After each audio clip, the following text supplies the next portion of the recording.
কি হলো, ঘরে বাচ্চাদের খুব খিদে পেয়ে গেছে, অথচ হাতে বেশি সময় নেই, তাই তো?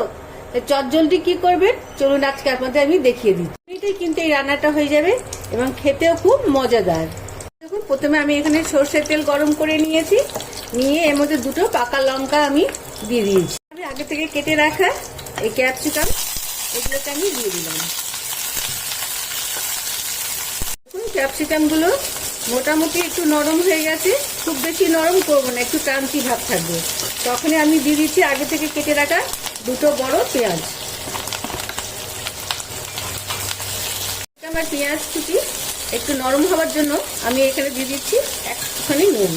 আমি অল্প একটু এখানে নুন দিলাম। দেখুন, একটু লাল লাল মতন হয়ে গেছে পেঁয়াজ ক্যাপসিকাম সব।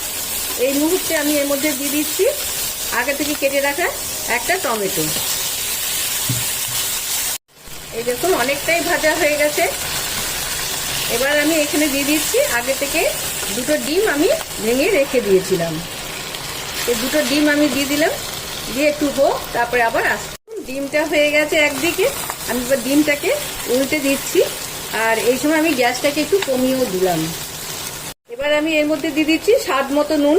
মনে রাখতে হবে আমরা কিন্তু আগে নুন দিয়েছিলাম। নুন ঝাল আপনারা আপনাদের স্বাদ মতনই দেওয়ার চেষ্টা করবেন। কত তাড়াতাড়ি আমি মাত্র 2 থেকে 3 মিনিটের মধ্যে বানিয়ে নিলাম ডিম ভুজি বা ডিম রঙিন। রঙিন ডিমের প্রিপারেশনটা হয়ে গেছে, আমি একটু স্ট্যান্ডিং টাইমে রেখেছি, আসছি একটুখানি পরে।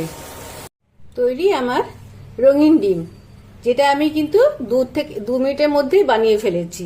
তো বাইরে থেকে হঠাৎ কেউ চলে এলে বা আমরা হঠাৎ করে বাইরে থেকে বেরিয়ে আসলাম, তখন ঝটপট এইভাবে বানিয়ে এর সঙ্গে 2টো রুটি বা 1 মুঠো ভাত হলে সুন্দর খাওয়া হয়ে যায়। বাচ্চাদের তো ভীষণ ভালো লাগে খেতে, বাচ্চা বুড়ো সবাই এটা খেতে খুব ভালোবাসে।